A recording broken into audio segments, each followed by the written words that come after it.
बड़ी आई तीर्थ यात्रा पर जाने वाली। तीर्थ यात्रा पर ये जाए और इनका पैसा हम भरे। इन्हें तो लगता है जैसे पैसे पेड़ पर उगते हैं।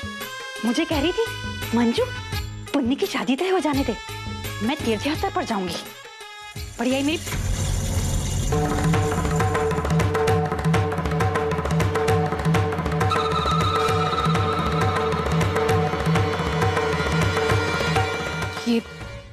ये क्या है आई? विनोद ने मेरे आने जाने का टिकट करवाया है, वहां रहने का इंतजाम भी करवाया है। ये उसके पैसे, उसे देना। लेकिन आई वो मेरे कहने का ये मतलब नहीं था कि वो। ये पैसे देना जरूरी है ताकि तुझे ऐसा ना लगे कि मैं तुझ पर बोझ हूं।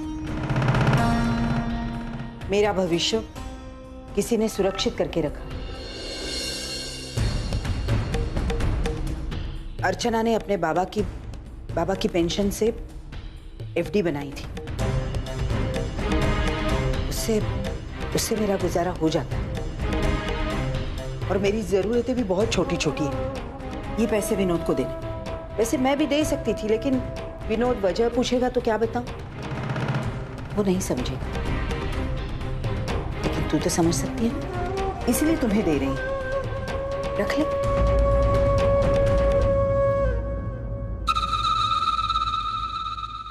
और एक बात, तुम लोग यहां रह रहे हो, एक बात ये हमेशा याद रखना, मैं तुम पर बोझ नहीं हूं, बल्कि मेरी मदद हो सकती है। पुन्नी के साखर पुड़े में भी मैं तुम लोगों को। आज ही टैक्सी आ गई।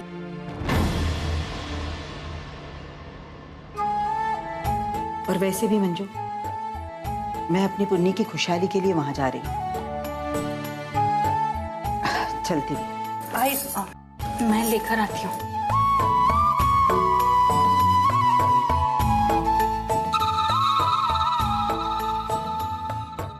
आई ये पैसे तेरी आज ही ने दिए हैं तीर्थ यात्रा के नाम के। पर अच्छा हुआ एक बात तो उनकी समझ में आ गई कि हम उनका खर्चा उठाने वाले नहीं हैं, वो भी तीर्थ यात्रा वगैरह के लिए तो बिल्कुल ही नहीं। आई ये सब ना मेरे रिश्ते की वजह से हो रहा है। क्या जल्दी थी ये साकरपुड़ा वगैरह करने की? कैसी बात कर रही है तू? पुन्नी बेटा तेरी उम्र हो गई शादी के लिए, और सगाई शादी वगैरह टाइम पे हो जाए ना तो ही अच्छा है। देख लड़का और उसका परिवार दोनों ही बहुत अच्छे हैं, और तू उस घर की बहू बनने जा रही है, समझ गई ना? और इसलिए ऐसी बातें करना बंद कर दे। बस बस बस बस बस, रोकना भाई रोकना। हाँ कितना हुआ भाई? 50 रुपया। 50? बहुत बढ़ा दिए वो भाड़ा, है ना?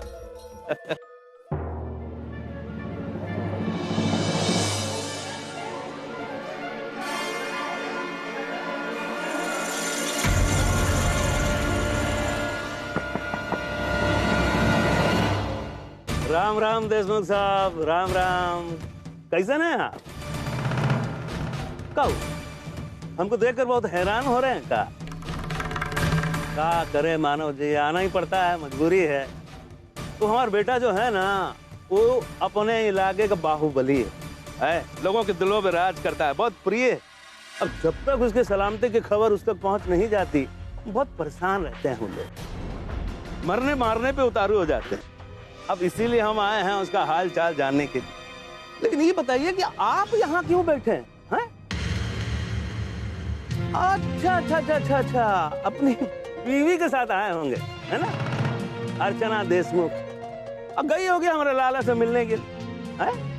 अब बताइए, फिर से वही ड्रामा, वही तमाशा। आपकी बीवी हमारे बेटे से मिलना चाह रही होगी और हमारा लाला जो है आपकी बीवी से मिलने से मना कर रहा है। लोग बेशरम होते हैं तो सुना था, लेकिन इतने बेशरम होते हैं कि पहली बार पता चला। जैसो जाकी भाव में। जयराम जी की फिर मिलते हैं।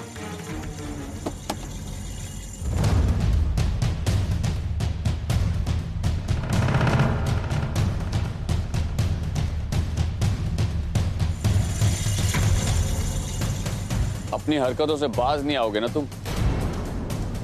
पहले तुमने मुझे धमकी दी, फिर मेरी गाड़ी के ब्रेक्स फेल करवाए, और फिर मेरे घर में बॉम्ब रखवाया। पिछले 6 महीनों से तुमने कोई हरकत नहीं की, तो मुझे लगा तुम सुधर गए होगे, लेकिन नहीं, तुम्हारा टेढ़ापन बिल्कुल वैसा का वैसा ही है। एक बात अच्छी तरह से सुन लो, समझ लो, जितना शांत रहोगे तुम्हारे लिए उतना ही अच्छा होगा, क्योंकि मानव देशमुख किसी से नहीं डरता, और अपने फैमिली की प्रोटेक्शन करना, उनकी रक्षा करना अच्छी तरह से जानता है। और रहा सवाल सोहम का हमारी जिंदगी में आने या ना आने का, तो इसका फैसला किस्मत करेगी।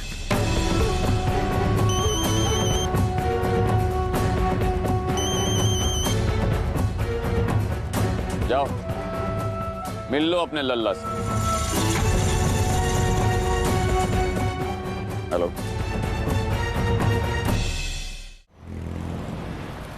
आपने उसे बताया कि मैं इतने दिन से क्यों से मिलने नहीं आ रही थी? नहीं, दरअसल आपके बारे में पूछा ही नहीं उसने, और आज भी वो आपसे मिलना नहीं चाहता। बिल्कुल सही, बिल्कुल सही। वो आपसे नहीं, हमसे मिलना चाहता है, बाबा से। जाइए जले साहब, जाके उससे कहिए कि हम आए।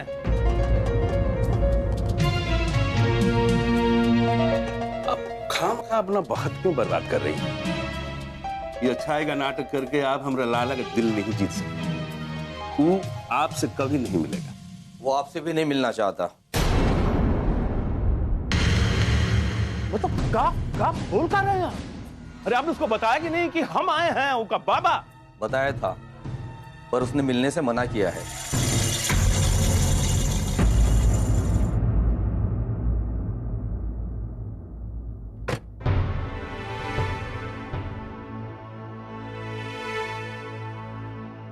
क्या हुआ अर्चना, तुम इतनी शांत क्यों? कहीं उस बालन ने कुछ? नहीं मानव आपको बताया, जेल में कुछ अजीब सी बात हुई। कैसी अजीब बात? मानव आज सोहम ने बालन से मिलने के लिए इनकार कर दिया। जरूर इसमें उसकी कोई चाल होगी। हो सकता है, लेकिन मानव अगर सोहम बालन से नहीं मिल रहा है तो अच्छा ही है ना। मानव, वर्षा ने और बालन ने सोहम के मन में इतना सब कुछ भर दिया है, इतना जहर उगल दिया है। वो जितना दूर रहेगा बालन से और वर्षा से, उतना ही हम उसके करीब जा सकते हैं। मानव, आपको पता है सोहम बहुत जल्दी जेल से छूटने वाला है, उसके अच्छे बर्ताव के कारण। बहुत अच्छी बात है ना अर्चना? अगर सोहम वाकई में सुधर जाता है तो उसकी तरफ सबसे पहला हाथ मैं बढ़ाऊंगा। मैं उसे घर ले जाऊंगा।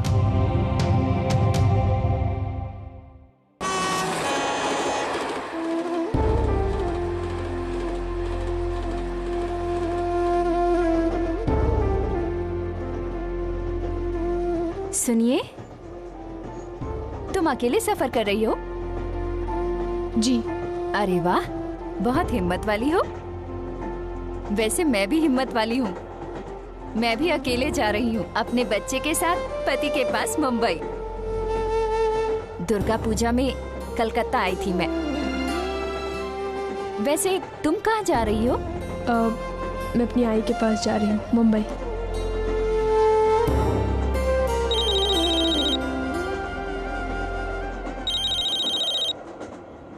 पति का फोन होगा,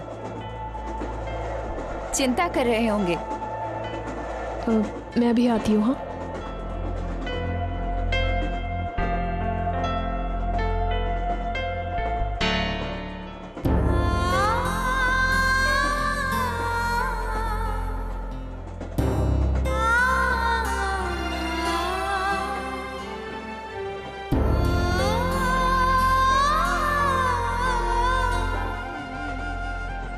बेटा, तुम्हें बोला ना कि जो चीज जरूरत नहीं उसे अंदर रख। हाँ, चलती ट्रेन में गिर जाएंगे ना सारे कलर्स। सुनाई नहीं देता? बंद करो ना बेटा।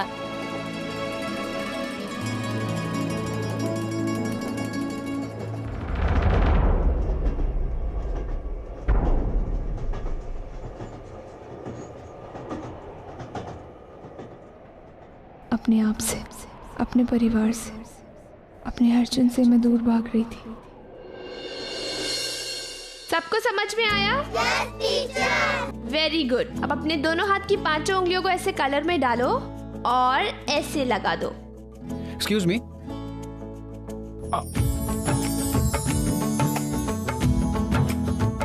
और अचानक रास्ते में आप मिल गए ओनर, बिल्कुल वैसे ही जैसे किसी कोरे कागज पर किसी ने रंगों की बौछार कर दी हो। मैंने कभी सोचा नहीं था कि हम दोनों इस तरह एक दूसरे से जुड़ पाएंगे। I am so sorry. मुझे पता नहीं चला आप पीछे। हाय, आई एम डॉक्टर ऑनर। ओह, ट्रस्टीज ने बताया था मुझे कि आप बच्चों के चेकअप के लिए आएंगे। Hi, by the way I am पूर्वी।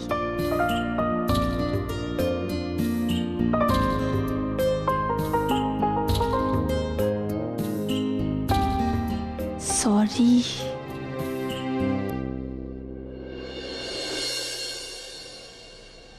मिष्टी, मिष्टी, वो मेरा कुर्ता।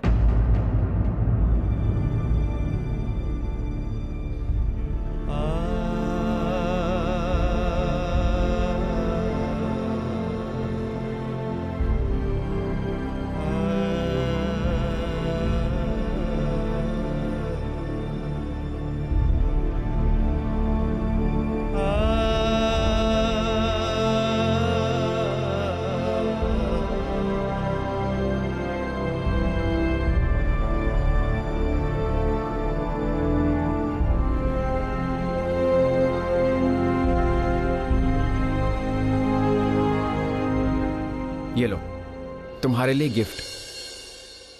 गिफ्ट? और वो भी ऑयल पेंट का बॉक्स? हाँ, तुम्हें याद नहीं, हमारी पहली मुलाकात रंगों से हुई थी, तो मुझे लगा रंगों से बेहतर तुम्हारे लिए और कोई गिफ्ट नहीं हो सकता। और वैसे भी ये कलर्स मेरे लिए बहुत स्पेशल है और लकी भी, क्योंकि इन्हीं रंगों ने मुझे तुमसे मिलवाया। एक बात पूछूं? हाँ। शादी करोगे मुझसे?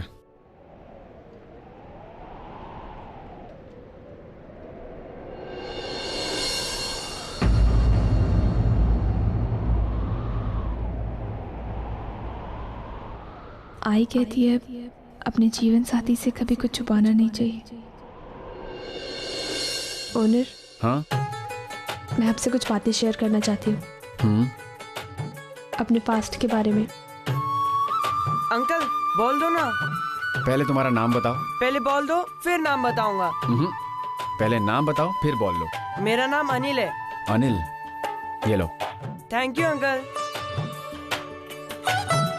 पूर्वी, ये बच्चों को देख रही हो? कितने मासूम और कितने प्यारे होते हैं ना।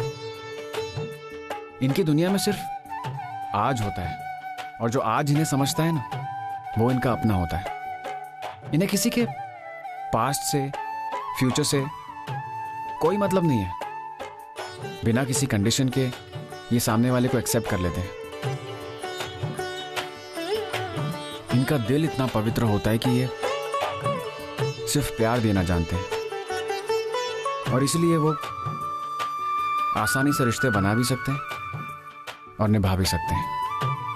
तो फिर वो हम क्यों नहीं कर सकते? पूर्वी, मैं बस इतना जानता हूं कि हम दोनों एक दूसरे के लिए सही हैं। हम दोनों एक दूसरे से कंपैटिबल हैं, और ये चीज मेरे लिए काफी है तुम्हारे साथ जिंदगी बिताने के लिए। ओनर, आप बिल्कुल ठीक कह रहे हैं, लेकिन ओनर, मुझे नहीं लगता कि मैं ये शादी का रिश्ता निभा पाऊंगी।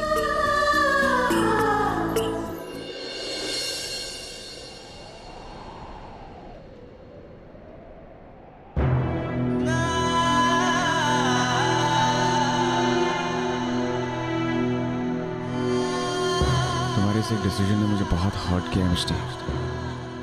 हम बैठकर बात कर सकते थे, इसका हल निकाल सकते थे। जस्ट तुम्हारी बहन को ट्रीट करने से मैंने मना कर दिया, इसलिए तुमने इतना बड़ा कदम उठा लिया। बहुत बहुत गलत किया मिष्टी, तुमने बहुत गलत किया। पता नहीं पापा ने मेरी किस्मत में क्या लिख कर रखा है। आखिर में चाहकर भी खुद को अपने परिवार से तोड़ नहीं पाई, दूर नहीं हो पाई। जिन रिश्तों को छोड़कर आई थी, घूम फिर कर वही रिश्ते सामने आकर खड़े हो गए। अब देखना यह है कि मेरे नए रिश्ते की डोर कितनी मजबूत है।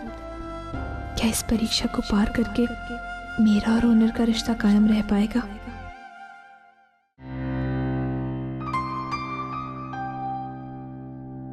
तो तुम शादी कर रही हो? चाहती तो नहीं हूँ, लेकिन ऐसे शादी करने में कोई प्रॉब्लम नहीं है। But I think this is not the right time for you. I mean, you are doing so well in your career. और इस स्टेज पर आके शादी करके अपने करियर को दांव पर लगाना, मतलब से तुम्हें क्या लगता है तुम्हारी शादी के बाद तुम्हारे ससुराल वाले तुम्हें काम करने देंगे? I don't know, पता नहीं। ओहो पुण्य, क्यों इतनी कंफ्यूजिंग बातें कर रही हो? एक तरफ तुम शादी करने जा रही हो और दूसरी तरफ तुम्हें अच्छी प्रोफेशनल लाइफ भी चाहिए। What's the matter with you? Actually बात यह है कि मैं एक ऐसा लाइफ पार्टनर चाहती हूँ जो प्रोफेशनली भी मेरी मदद करे। I mean, मेरी प्रोफेशनल ग्रोथ उसे मैटर करनी चाहिए। ओके, तो ऐसा कोई शख्स है तुम्हारी नजर में? हाँ है भी, और मैं उससे प्यार भी करती हूँ। कमाल करती हो, हाँ? प्यार किसी से, शादी किसी और से, है? वैसे वो जो शख्स है उसे तो पता है ना कि तुम उससे प्यार करती हो? हाँ। ग्रेट। कौन है वो? आप।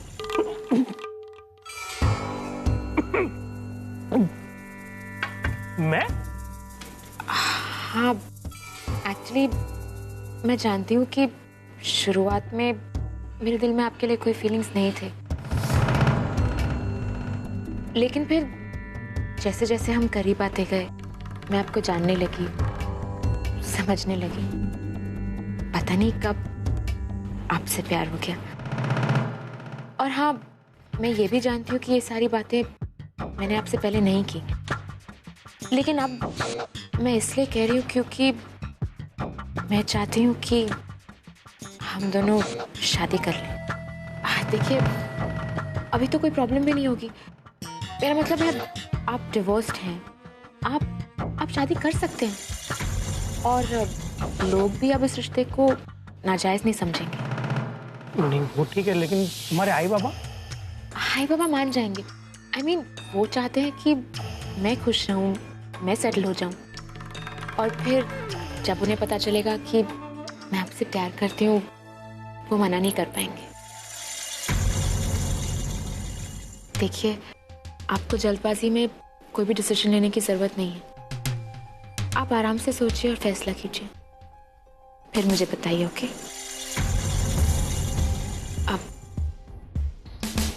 ठीक है, देन मैं चलती हूँ।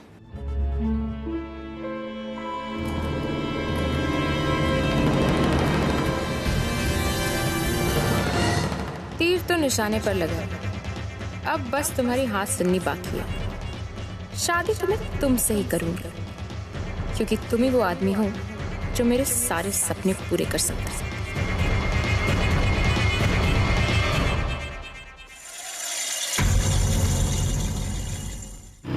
जी बाबा, क्या ट्रैफिक है ये, जाने का जल्दी। सनी, अच्छा हुआ मिल गया। कल तो मैं तेजू से पूछना ही भूल गई। अभी इसका पीछा करती हूँ और इससे पूछ लेती हूँ इसके और तेजू के बीच में क्या चल रहा है। दादा, बाइक वाला गया ना, उसका पीछा करो। चलो चलो चलो, सिग्नल खत्म हो गया।